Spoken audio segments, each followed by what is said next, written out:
Hello guys, welcome back అనమాట. So ఇదైతే ఒక వంట recipe video. My favourite curry అనమాట, వెజ్లో ముద్ద వంకాయ. సో ఇది వచ్చేసి దీనికైతే పెద్ద హిస్టరీ ఉందన్నమాట. ఇంతకుముందు వంకాయ తినని నేను దీన్ని ఫేవరెట్ కర్రీస్లో యాడ్ చేసుకున్నానంటే అది ఎవరు చేశారంటే అది మా పెద్దమ్మ ఒక్కసారి ముద్ద వంకాయ చేసి పెట్టింది. అండ్ అప్పటి నుంచి whenever I want, I ask my mom to prepare it and it's my favorite recipe. So రెసిపీలోకి వెళ్ళేసరికి ఒక కడాయి తీసుకొని దాంట్లో ఆయిల్ వేసి ఆనియన్స్, టొమాటో, పచ్చిమిర్చి, బాదాం అండ్ చింతపండు వేసి మంచిగా మగ్గించుకోవాలన్నమాట. అవి మగ్గాక సాల్ట్ వేయాలన్నమాట.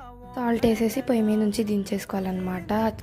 కొద్దిగా చల్లారాక మిక్సీ చేసుకోవాలన్నమాట. అవి మిక్సీ అయ్యే లోపల మనము వంకాయలు అయితే వీడియోలో చూపిస్తున్నట్టు కట్ చేసుకోవాలి.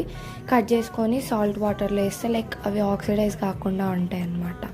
సో నెక్స్ట్ ఏం చేయాలి అని నేను నెక్స్ట్ వీడియోలో చెప్తా, బికాజ్ అంతా ఒక వీడియోలో పెట్టడం అవ్వట్లేదు. సో నెక్స్ట్ వీడియోలో I will be showing the continuation process. And ఇంకొక విషయం ఏంటి అంటే, ఐ హావ్ సెడ్ లాస్ట్ వ్లాగ్లో చెప్పాను దట్ నేను ఆర్ట్ సిరీస్ స్టార్ట్ చేశాను అని చెప్పి. అది మధ్యలో లైక్ బ్రేక్ వచ్చింది అనమాట, long time break. So within few డేస్లో నేనైతే దాని గురించి అప్డేట్ చేస్తాను. So please stay tune and channel మీద ఒక కన్నేసి ఉంచండి. So for the remaining recipe comment down. ఎన్ని ఎక్కువ కామెంట్స్ వస్తే నేను అంత ఫాస్ట్గా మీకు ప్రొవైడ్ చేస్తానన్నమాట వీడియో.